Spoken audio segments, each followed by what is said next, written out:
Station Olympus 9 hung in the void like a monument to galactic cooperation, which, if you knew anything about galactic politics, meant it was really a monument to everybody agreeing they needed someone else to do the fighting for them. Intergalactic Military Academy, they called it. Prestigious, elite. Where the galaxy's finest warrior species sent their best and brightest to learn the art of organized violence. And on this particular morning, it was about to get its first human. Violet walked through the main concourse with her duffel bag slung over one shoulder, taking in the organized chaos around her. Beings of every conceivable shape and size hurried past, some on legs, some on tentacles, a few that seemed to just float through sheer force of will. The architecture was impressive, all sweeping curves and transparent aluminum panels that showed the stars beyond. Pretty. Expensive. The kind of place that screamed, "We take ourselves very seriously." She'd done her homework, of course, knew that the Orkathi were the reptilian warrior caste species who'd been conquering their way across their home system for millennia before someone invented the diplomatic solution. Knew that the Mandros were multi-limbed and considered individual combat an art form. Knew that the Lumini were crystalline beings who thought in quantum probabilities and made everyone else feel inadequate about it. What she hadn't quite prepared for was how they'd look at her. Registration was in a massive hall that could have doubled as a cathedral. Violet joined the queue behind what appeared to be a walking crystal formation that chimed softly with each movement. Ahead, various species were being processed through biometric scanners. Standard stuff, really. Name, homeworld, species classification, physical baselines. When her turn came, the administrator looked up from his console and did a double-take. Pralmon was Orkathi, all scales and muscle, with eyes that had the predatory focus of something that evolved eating things that ran away. He looked at Violet the way you might look at a particularly confusing piece of abstract art. "Next," he said, his voice a low rumble that suggested he'd gargled gravel for breakfast. Violet stepped up to the scanner platform. "Morning." Pralmon's clawed finger tapped at his screen. "Place your hand on the reader. State your name and world of origin." Violet. Earth. The hand scanner hummed to life, running its sensors over her palm. Standard procedure. It would read bone density, muscle composition, genetic markers, all the biological footnotes that went into a personnel file. Violet had done this a dozen times during the application process. Should have been routine. The scanner beeped. Then it beeped again. Then it made a sound like it was having an existential crisis.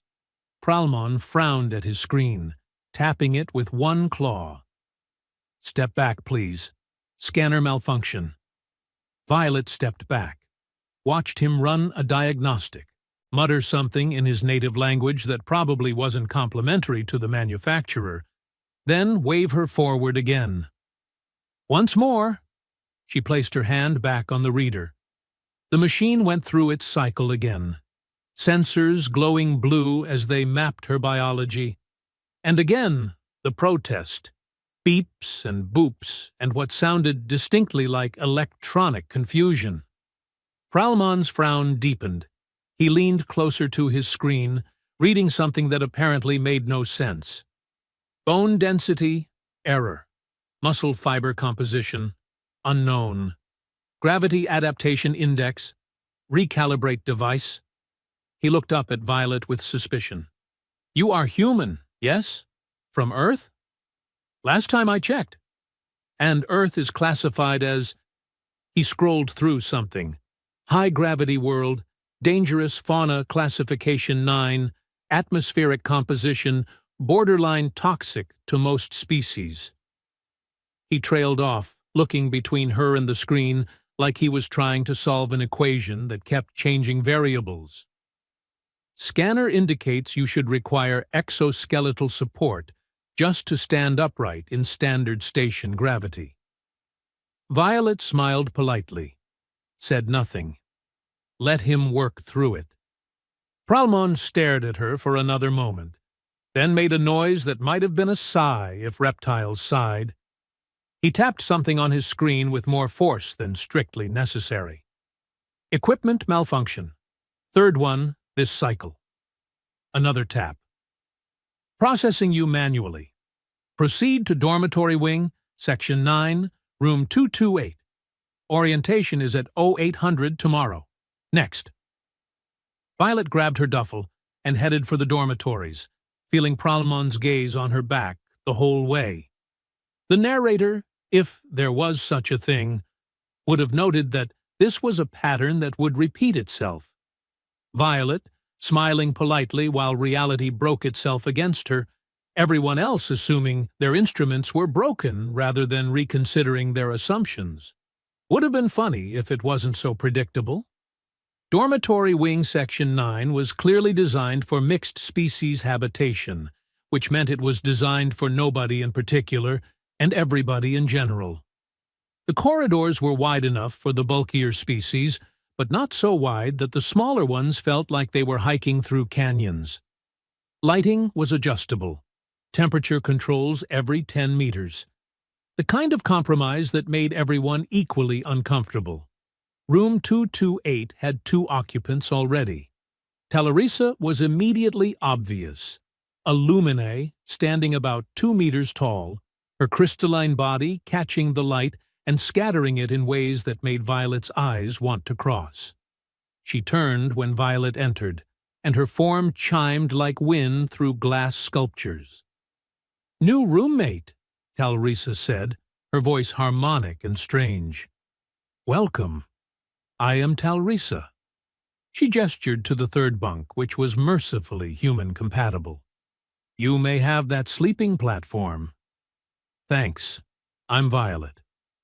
The second occupant unfolded herself from a chair that looked like it had been designed by someone who'd never seen a chair but had heard them described once.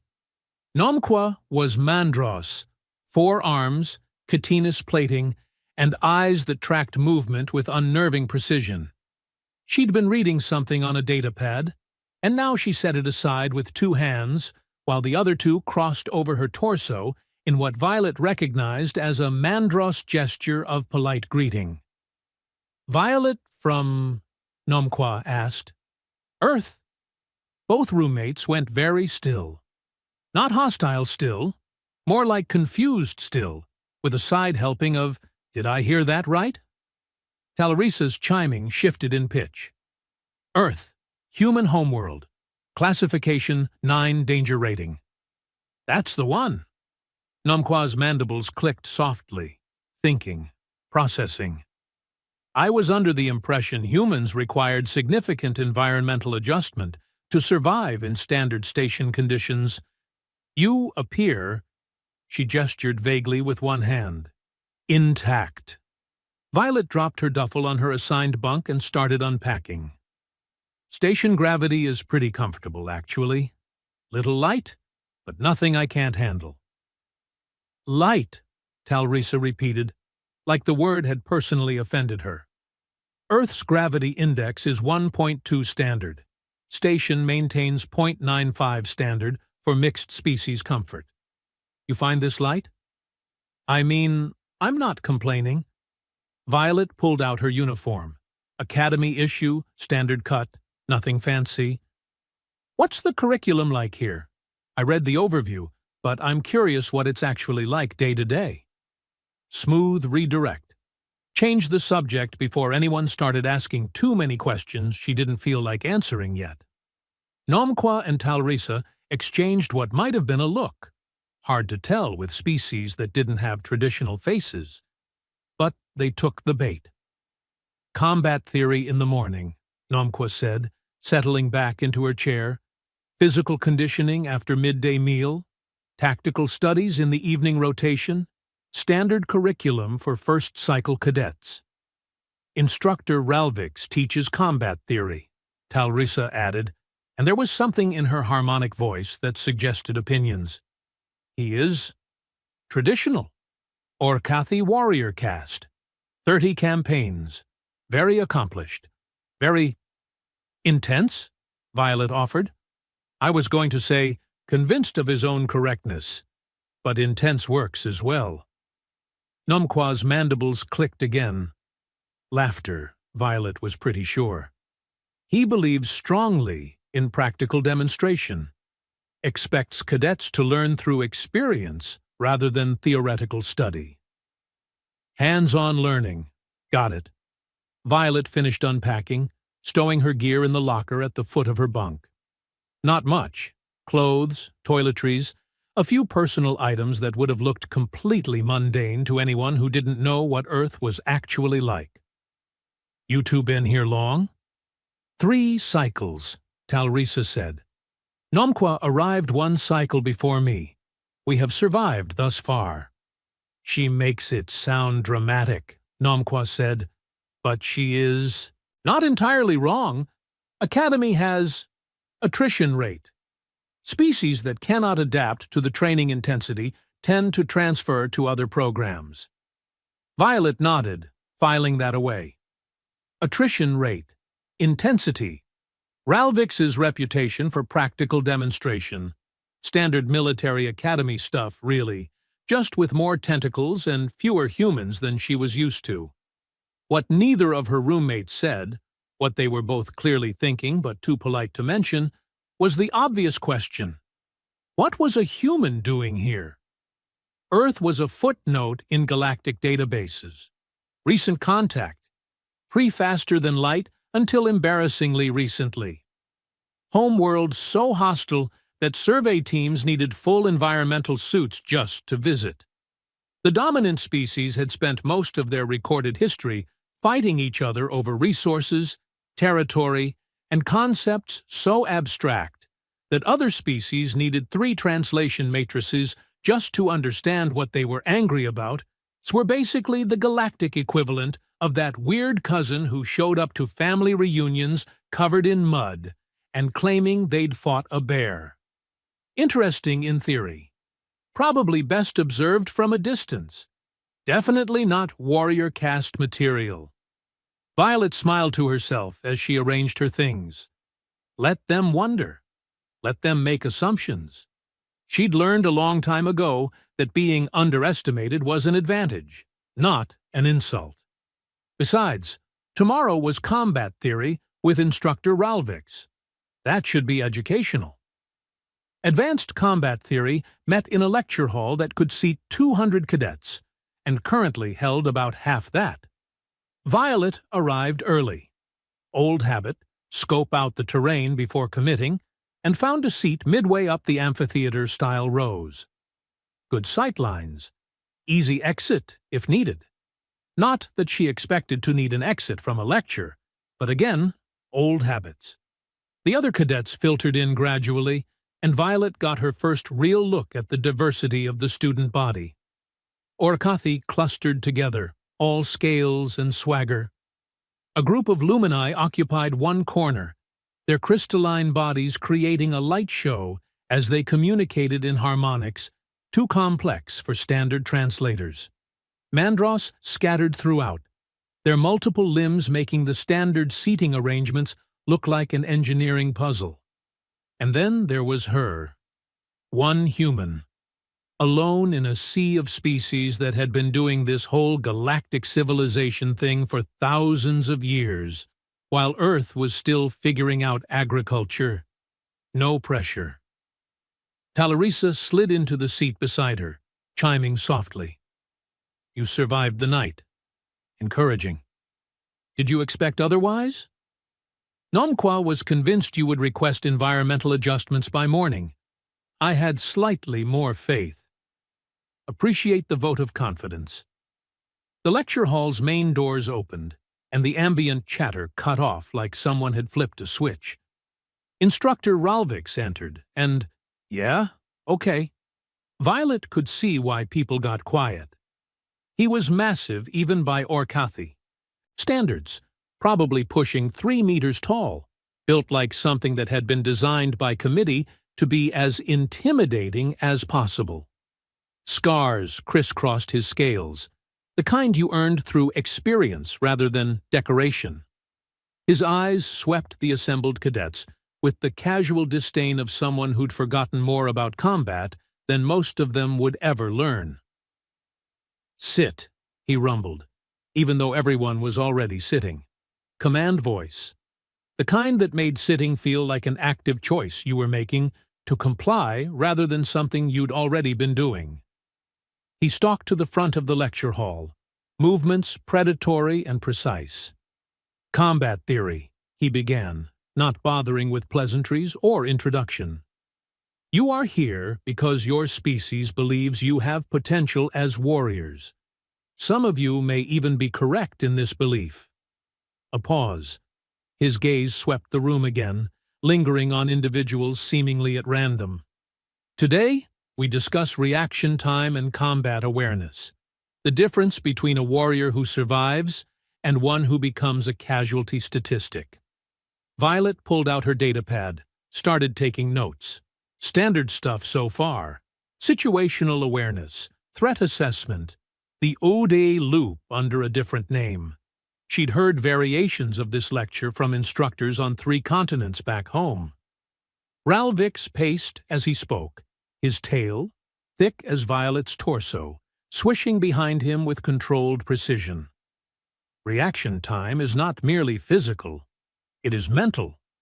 The ability to process threat, determine response, and execute action before your opponent completes their attack cycle.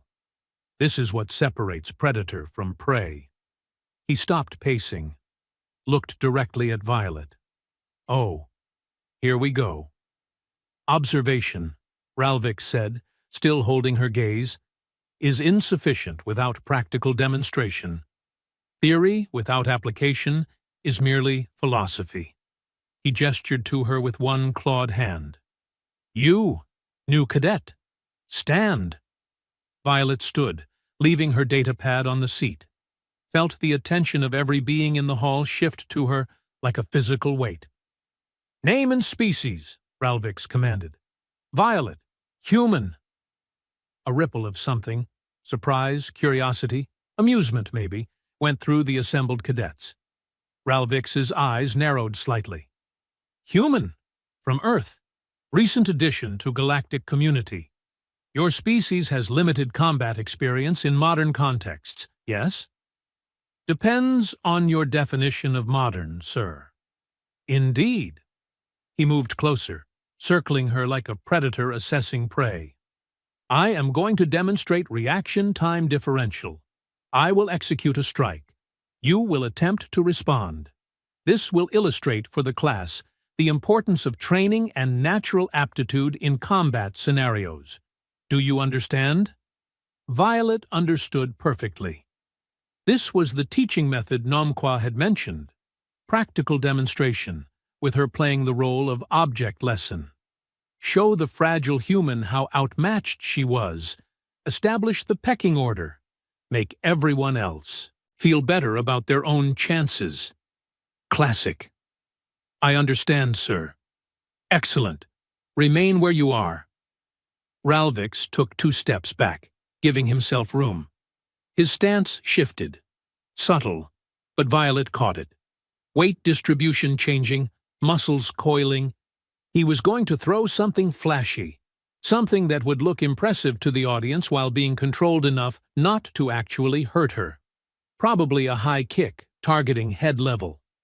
Fast enough to seem dangerous, slow enough, by his standards, to be safe. She could already see the trajectory before he moved. "Class," Ralvix said, not taking his eyes off Violet. "Observe the tells, stance, weight shift, breathing pattern. A trained observer can predict." He moved mid-sentence. Nice touch, trying to catch her while she was listening to his words instead of watching his body. The roundhouse kick came up fast, smooth, with the kind of power that suggested he could put his foot through a reinforced door if he felt like it. To Ralvix, it was probably slow, controlled, safe. To Violet, it looked like he was moving through honey. Her hand came up without conscious thought, catching his ankle mid-swing. The impact made a sound like a leather glove hitting a catcher's mitt. Solid, meaty, final. She didn't move, didn't shift her stance, didn't budge even a centimeter. Just stood there, holding his ankle, looking at him with polite attention. The lecture hall went so quiet, you could have heard a pin drop in the vacuum of space. Ralvix's expression cycled through several emotions in rapid succession. Surprise, confusion, calculation, and something that might have been the first stirring of respect. He pulled back experimentally, testing her grip. She didn't let go. He pulled harder, muscles bunching under his scales, using actual force now instead of the controlled withdrawal he'd clearly expected. She still didn't let go. Didn't even look like she was straining. Interesting, Ralvix said slowly. He shifted his weight, preparing to break the hold with technique instead of strength. Violet looked him dead in the eye and said, voice perfectly calm, perfectly level, and don't forget it. Then she released his ankle, sat back down, and picked up her datapad like nothing had happened. Ralvix stood there for a moment, just a moment, his legs still raised in the arrested kick position. Then he lowered it slowly, deliberately, and something changed in his posture. Not submission, more like reassessment. Yes, he said, and there was something in his voice that hadn't been there before. Exactly so. Awareness, reaction, commitment. He turned back to the class, most of whom were staring at Violet like she'd just sprouted wings. This is what I mean by potential. The ability to process and respond faster than your opponent anticipates. He continued the lecture, smooth as silk, like he'd planned the whole thing. Talked about training methodologies, muscle memory, the neurological pathways of combat response. Professional, composed. But he didn't try to use anyone else for demonstration purposes. And when his gaze crossed Violet's during the rest of the session, there was something new there. Not fear. Warriors like Ralvix didn't scare easy, but recognition. The look of someone who'd just realized that their assumptions needed updating. Talrissa leaned over, chiming so softly only Violet could hear. What in the name of quantum uncertainty was that? Reflex training, Violet whispered back. We'll talk later. Class ended. Cadets filed out, conversations erupting the moment they hit the corridor. Violet took her time packing up, letting the rush clear out. When she finally stood, Ralvix was waiting by the door. A word, Cadet. Sir. They stood there, instructor and student, separated by about 2 meters and an ocean of unspoken questions. Finally, Ralvix spoke, his voice pitched low enough that it wouldn't carry. Your personnel file lists you as non-military background. That's correct, sir. What is your profession on Earth? Violet smiled, just a little. I'm a park ranger, sir. I teach children about wildlife and lead nature hikes. Ralvix stared at her, blinked slowly. Park ranger. Yes, sir. And in this profession you require reflexes sufficient to intercept a combat strike? Earth has interesting wildlife, sir. He made a sound that might have been a laugh if Orkathi laughed. I suspect, he said slowly, that we may need to revise the Academy's understanding of human baseline capabilities. I couldn't possibly comment, sir. No, I suppose you couldn't. He stepped aside, gesturing to the door. Dismissed, Violet. I look forward to seeing your performance in physical assessments. She left him there, still processing, and headed for the commissary. Behind her, she could already hear the whispers starting, spreading through the academy like wildfire, the story growing with each retelling. By lunch, she figured, half the station would know. By dinner, the story would be unrecognizable. And that was fine. Let them talk. Let them wonder. She had assessments to prepare for. By the time physical assessment day rolled around, the story had indeed mutated beyond recognition. Violet had supposedly crushed Ralvix's ankle to powder. She hadn't. Had thrown him across the lecture hall. Definitely hadn't. One version claimed she'd caught his kick without even looking up from her notes, which was at least closer to the truth in spirit, if not in detail. She'd spent the interim days attending classes, studying, and deflecting increasingly creative questions from her roommates. Talrisa had developed a habit of watching Violet like she was a physics problem that refused to resolve. Nomqua had gone from polite curiosity to open fascination, asking endless questions about Earth that Violet answered with carefully edited honesty. Now she stood in the Academy's main assessment facility, a converted hangar bay that had been retrofitted with enough testing equipment to make an Olympic training center jealous. Variable gravity platforms, obstacle courses that reconfigured themselves, combat simulators, medical stations, and everywhere, monitoring equipment that would track, measure, and quantify every aspect of cadet performance. Dr. Milrax presided over the chaos like a conductor leading an orchestra, her crystalline form refracting light as she moved between testing stations. She was Lumini, like Talrisa, but where Talrisa chimed with youthful curiosity, Milrax resonated with the harmonic precision of someone who treated data the way poets treated words. "Cadets," Milrax announced, her voice carrying across the bay without need for amplification. "You will complete all standard assessments today: strength evaluation, endurance testing, agility trials, and combat simulation. Results will be entered into your permanent records and will inform your training track assignments." A pause, and her form seemed to shimmer with what might have been amusement. "Please try not to break the equipment. It is expensive, and the requisition forms are tedious." Violet's testing group included Talrisa and Nomqua. No surprise there, roommates tended to get grouped together, plus about 15 other cadets from various species, including, because the universe had a sense of humor, Kolvath. He was Orkathi, slightly smaller than Ralvix, but carrying himself with the kind of confidence that suggested he thought size was a minor detail. He'd been present in the lecture hall for what Violet had started mentally calling the incident, and he'd spent the subsequent days making pointed comments about flukes, lucky catches, and the difference between theory and practice.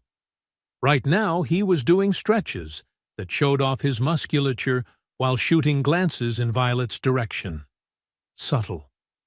"First assessment," called out one of Milrax's assistants, a multi-limbed being whose species Violet hadn't memorized yet. "Strength evaluation. Standard protocol. Lift and carry. Minimum requirement is 1.5 times body mass. Proceed when ready."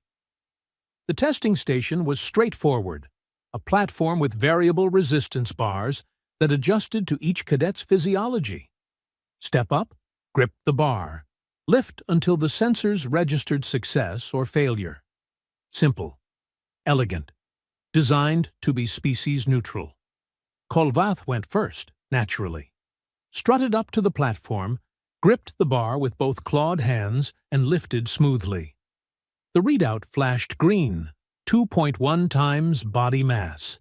Solid performance. He stepped down with a satisfied nod, flexing slightly for the benefit of anyone watching. "Adequate," Milrax noted, her tone suggesting she'd seen better but wouldn't say so out loud. Several other cadets went. Amandros lifted 3 times body mass with all 4 arms. Impressive until you realize their species had evolved, specifically for climbing and lifting. And Erwin managed barely 1.6, which made sense for a species built for flight rather than strength. "Violet," called the assistant. "You are next." She stepped up to the platform. The bar adjusted automatically, sensors reading her mass and setting the resistance. Standard configuration. Grip here, lift there. Try not to think about how many people were watching.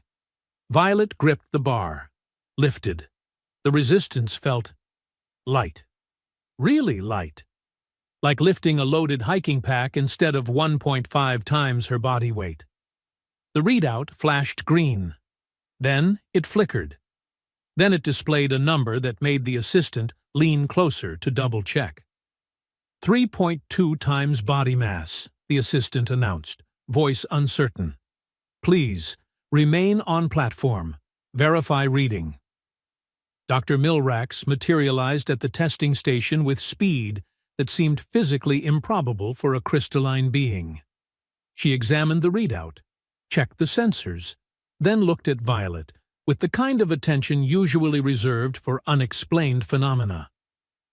"The sensors are calibrated correctly," Milrax said, more to herself than to Violet. "And yet," she gestured to the bar, "please continue lifting. I wish to establish your maximum threshold." Violet shrugged and kept going. The bar's resistance increased incrementally, the mechanism humming as it added load. 3.5 times body mass, 4 times, 4.5. At 5 times, she paused. "Should I keep going?" Milrax was making notes so fast her crystalline fingers were practically vibrating. "Yes, please, continue." At 6 times body mass, the resistance mechanism made a sound like it was reconsidering its life choices. Milrax finally held up one hand. "Stop. That is sufficient. More than sufficient." She circled the platform, examining Violet from multiple angles like a sculptor assessing a block of marble. "Park ranger. Yes? That is what your file indicates?" "Yes, doctor." "And this profession requires significant strength?" "Sometimes we have to move fallen trees off trails, carry injured hikers, move equipment, the usual." Milrax made a harmonic sound that might have been a laugh, or might have been existential despair. "The usual? Yes, of course." She waved Violet off the platform. "Next assessment. Endurance testing. Report to Track 3. Violet hopped down, caught Kolvath's expression, somewhere between disbelief and wounded pride, and decided not to comment. Talrissa was chiming in a pattern that suggested intense thought. Nomqua's mandibles were clicking rapid fire, processing. Track 3 was a running course, 5 kilometers, adjustable gravity to accommodate different species' homeworld conditions. The standard was set at 0.8 gravity, to be fair to heavy worlders, which Violet found quietly hilarious. Earth's gravity was 1.2 standard. This was going to feel like running on the moon. "Minimum time is 30 minutes, the track assistant explained. "Average completion is 25 minutes. Academy record is 18 minutes, set by an Airwin in flight-assisted mode."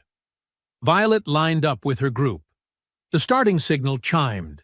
She took off at what felt like a comfortable jog, and immediately had to slow down, because comfortable jog in 0.8 gravity meant she was practically bounding like a gazelle. Other cadets were running with focus and effort, muscles straining against the reduced gravity that still represented significant resistance to their lighter world physiologies. Violet felt like she was running downhill with a tailwind. She finished in 15 minutes, not even breathing hard, and spent the next 10 minutes doing cool-down stretches while the rest of her group straggled in. Kolvath crossed the line at 26 minutes, wheezing slightly, and shot her a look that could have curdled milk. Dr. Milrax appeared again, datapad in hand, muttering harmonics that the translator was rendering as mathematical equations. Impossible metabolic efficiency. Cardiovascular performance 3 standard deviations above predicted baseline. Muscle fiber oxygen utilization. She looked up at Violet. "Do you require medical attention?" "I'm good, doctor. Thanks, though." "You are not experiencing fatigue, respiratory distress, elevated cardiac rhythm?" "I mean, my heart rate's up a little. Normal for a light jog." "Light jog," Milrax repeated, the way someone might repeat the phrase square circle while trying to make sense of it. She made more notes. "Proceed to obstacle course. Bay 5. I will be observing personally." The obstacle course was where things got interesting. It had been designed by someone who clearly believed in comprehensive challenge. Zero-gravity sections, high-gravity zones, spinning platforms, walls that shifted position mid-climb, gaps that required either jumping or flying, and a final gauntlet that combined all of the above into something that looked like it had been designed by a sadist with an engineering degree. Species-specific advantages were supposed to balance out across the course. Flyers had advantage in the zero-G sections, but struggled with the high-gravity zones. Climbers excelled at the walls, but had trouble with the platforms. It was meant to be fair, in the way that life is fair, which is to say, not very, but at least consistently unfair to everyone. Violet watched Lixana go first. The Airwin was built for this. Lightweight frame, wings that caught air currents that shouldn't have existed in an enclosed space, natural grace that made the whole thing look choreographed. She finished in 8 minutes flat, barely touching half the obstacles because she just flew over them. "Academy record," the course monitor announced. "Again, Lixana maintains top position." Lixana landed with a flutter of wings, looking pleased with herself. Deserved, honestly. It had been beautiful to watch. Several other cadets went. Times ranged from 12 to 23 minutes, depending on species advantages and individual skill. Nomqua put in a solid performance at 14 minutes, using all 4 arms to devastating effect on the climbing sections. Then it was Violet's turn. She approached it like she approached trail maintenance back home. Assess the problem. Find the efficient solution. Don't overthink it. The zero-G section required timing and momentum management. The high-gravity zone was just heavy, nothing she hadn't trained in naturally every day of her life. The walls were walls. The platforms spun, sure, but they spun predictably.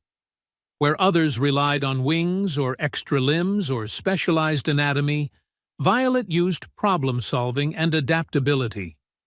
Human advantages, pattern recognition, spatial reasoning, the ability to switch strategies mid-execution.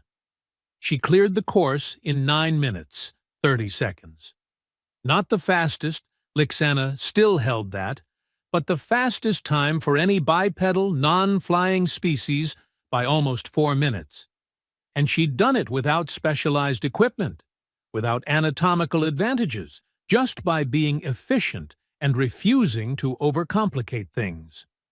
Dr. Milrax was standing at the finish line, surrounded by assistants, all of them reviewing data with the intensity of researchers who'd just discovered their fundamental assumptions might be wrong. "Your technique," Milrax said as Violet caught her breath, "is highly unorthodox. You do not utilize the intended optimal paths for most obstacles." "Found paths that worked better for my build, Doctor." "Yes, I observed." Milrax's harmonics took on a contemplative quality. Adaptability over specialization. Generalist approach to specialist challenges. She made a note.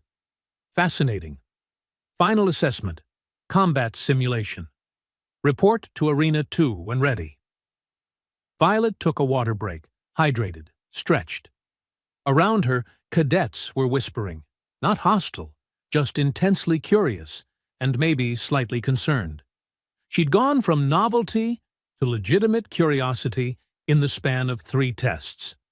Kolvath was conspicuously silent now, doing his own warm-up routine and avoiding eye contact.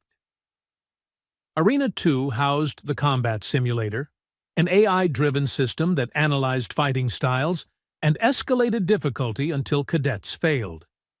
It was considered the truest test because it adapted to you specifically, exploiting weaknesses and challenging strengths.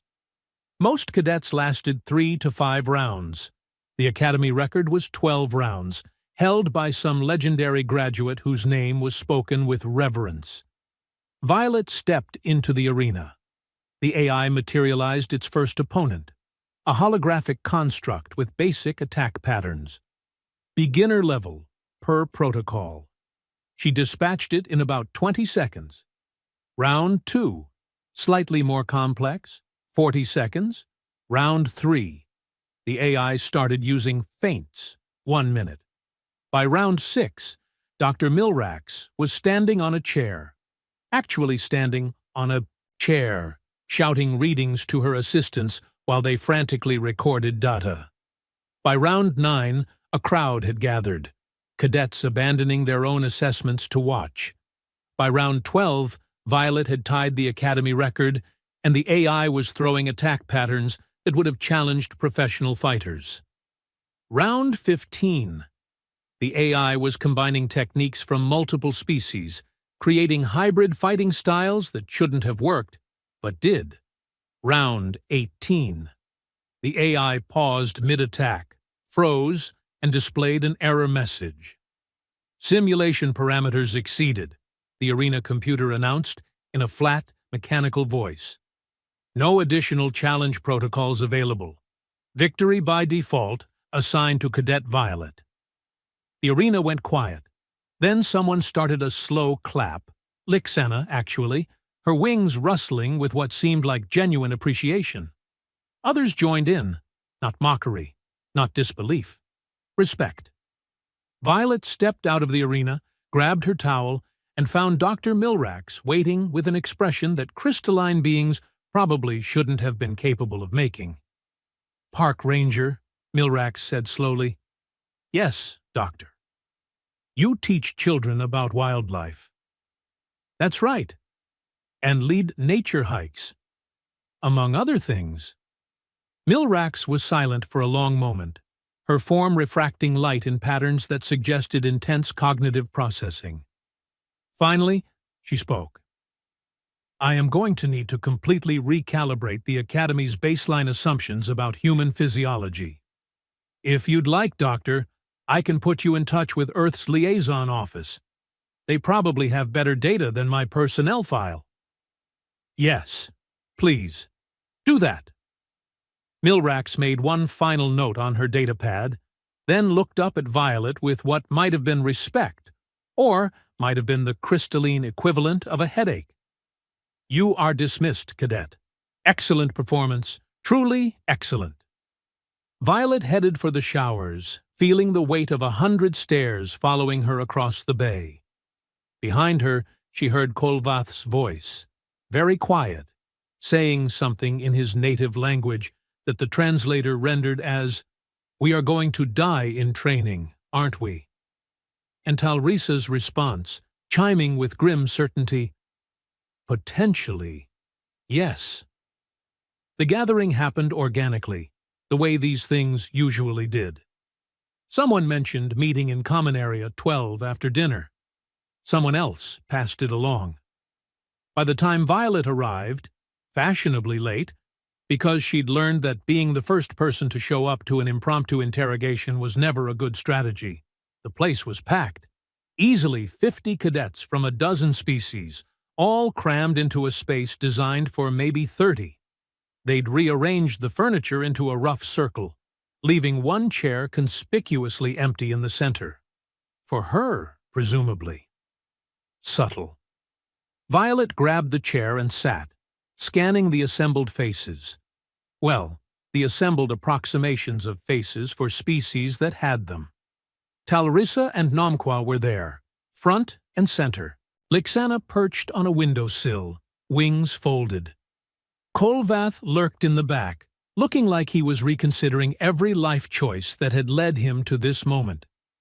And leaning against the far wall, arms crossed and expression unreadable, was Instructor Ralvix. Of course he was here.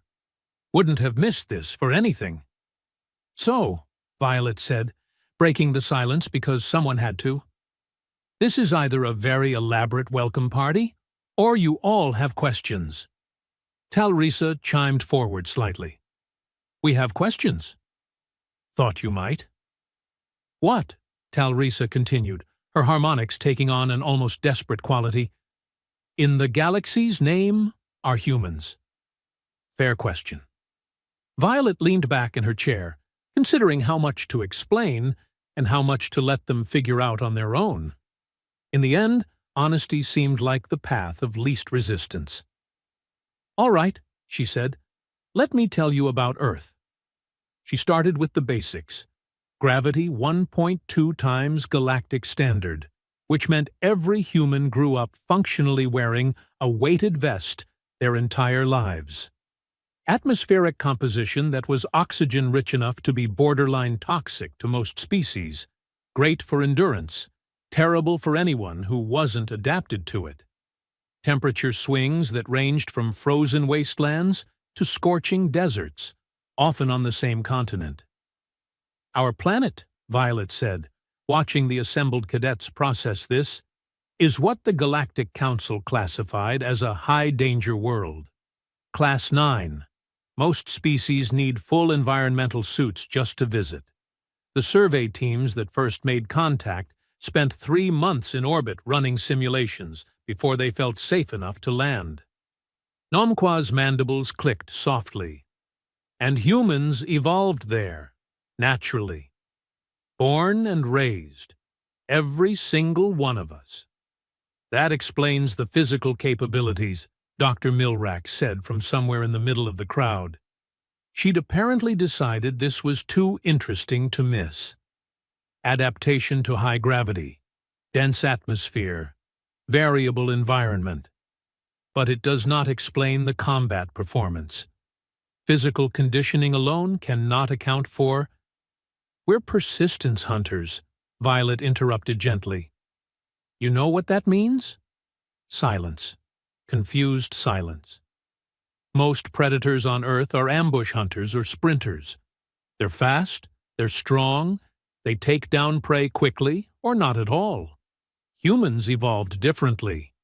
We're slow by predator standards, not particularly strong compared to our prey. No natural weapons like claws or fangs. She paused. So we developed a different strategy. We chase. Chase, Lixana repeated from her windowsill perch. You mean pursuit? I mean, we pick a target and we follow it. For hours. For days, if necessary.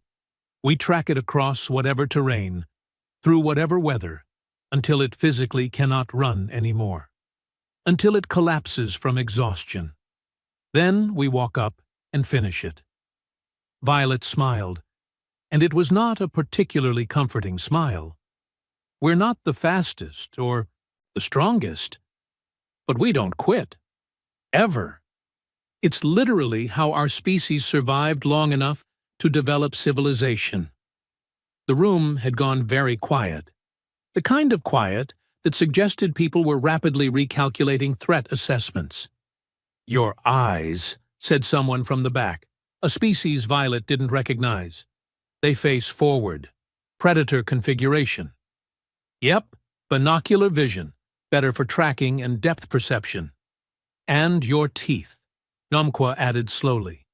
I have observed them. Incisors for tearing, molars for grinding. You are omnivorous. Can eat plants or meat, whatever's available. Adaptability is kind of our thing. Talrisa's chiming had taken on a slightly higher pitch. The planet has multiple climate zones. You said humans adapted to all of them. Frozen tundras, tropical jungles, arid deserts, temperate forests, mountain ranges. Humans live in all of them. Some of us are born in one climate and move to another, and we just adjust. Takes a few weeks, maybe months. Then we're fine. That should not be possible, Dr. Milrak said flatly. Physiological adaptation on that scale requires evolutionary time frames, not individual adjustment periods. Violet shrugged. Tell that to the Inuit people living in the Arctic, or the Bedouin in the Sahara. Humans are really, really good at adapting. A long pause. Then Kolvath, speaking for the first time since the gathering started, asked the question she'd been waiting for. If humans are this naturally dangerous, why are you only now joining the galactic community? Violet's smile widened slightly. Because Earth is quarantined. Has been since first contact. The Galactic Council debated for decades about whether to even make official contact with us. Why? Well, partly because our planet is dangerous, but mostly because we spent the last few thousand years fighting each other. You could have heard a pin drop, or a feather, or possibly a thought. Fighting each other, Talrisa repeated carefully. As in internal conflict? Wars, lots of them. Over territory, resources, ideologies, religions, concepts so abstract that we had to invent entire philosophical frameworks just to argue about them properly. Violet leaned forward slightly. We didn't have any external threats, see? No hostile aliens trying to invade, no existential challenges from space, so we fought ourselves. For practice, basically. Ralvix made a sound from the back of the room, a deep, rumbling noise that might have been a laugh. A species evolved on a death world spent their pre-contact history using each other as training exercises. Pretty much, yeah. And now you wish to join the galactic military establishment. Some of us, sure. Seemed like a natural next step. Another long silence. Violet watched the assembled cadets exchanging glances, gestures, harmonics, pheromones, whatever their species used for nonverbal communication, processing, recalibrating, understanding that everything they thought they knew about humans was fundamentally incomplete. Finally, Nomqua asked, voice small and careful, Are all humans like you? Violet laughed, actually laughed, warm and genuine. Me? I'm a park ranger. I teach 8-year-olds about local wildlife and which plants are safe to touch. I lead weekend hikes for families. I'm not even military. The silence that followed was different. Not confused, not frightened exactly. More like the silence of people realizing they drastically underestimated a situation. Ralvix pushed off from the wall, his massive frame cutting through the crowd as he approached Violet's chair. He looked down at her, expression thoughtful, then nodded slowly. The galaxy, he said, voice carrying across the suddenly quiet room, has no idea what's coming. Violet just smiled. Later, back in the dorm, Talrisa and Nomqua were still processing. Violet had changed into sleep clothes and was checking messages from home. Her sister had sent a video, something about a school project on exobiology, asking if Violet had met any cool aliens yet. Cool aliens, Violet muttered, smiling. She started recording a response. Hey, kiddo. Yeah, space camp is going great. Made some friends. Classes are interesting. Miss you. Tell Mom and Dad I said hi. She sent it off, then noticed her roommates watching her with identical expressions of fascinated confusion. What? Violet asked. You are different, Talrisa said. When you speak to your family, softer, less predatory. Well, yeah, she's my little sister. Of course, I'm going to be nice. But you caught an instructor's kick without apparent effort and defeated a combat AI that has broken trained warriors. Sure, but that doesn't mean I'm going to be mean to my family. Nomqua's mandibles clicked in a pattern Violet had learned meant amusement. I think we are beginning to understand humans. You are dangerous when you need to be. And when you do not need to be, You are not. That's about right. Talrisa dimmed her luminescence, the lumini equivalent of settling in for sleep. The other species at the Academy are going to be very surprised when more humans arrive. Probably, Violet agreed, climbing into her bunk. But that's a tomorrow problem. She closed her eyes, listening to the ambient sounds of the station. Life support humming, distant conversations in a dozen languages, the occasional chime of announcements. Different from Earth, quieter in some ways, louder in others, but comfortable enough. And tomorrow, there would be more classes, more training, more opportunities to show the galaxy exactly what humans could do when they set their minds to it. She smiled in the darkness, remembering the look on Ralvix's face when she'd caught his kick. And don't forget it, she thought. Yeah, they wouldn't.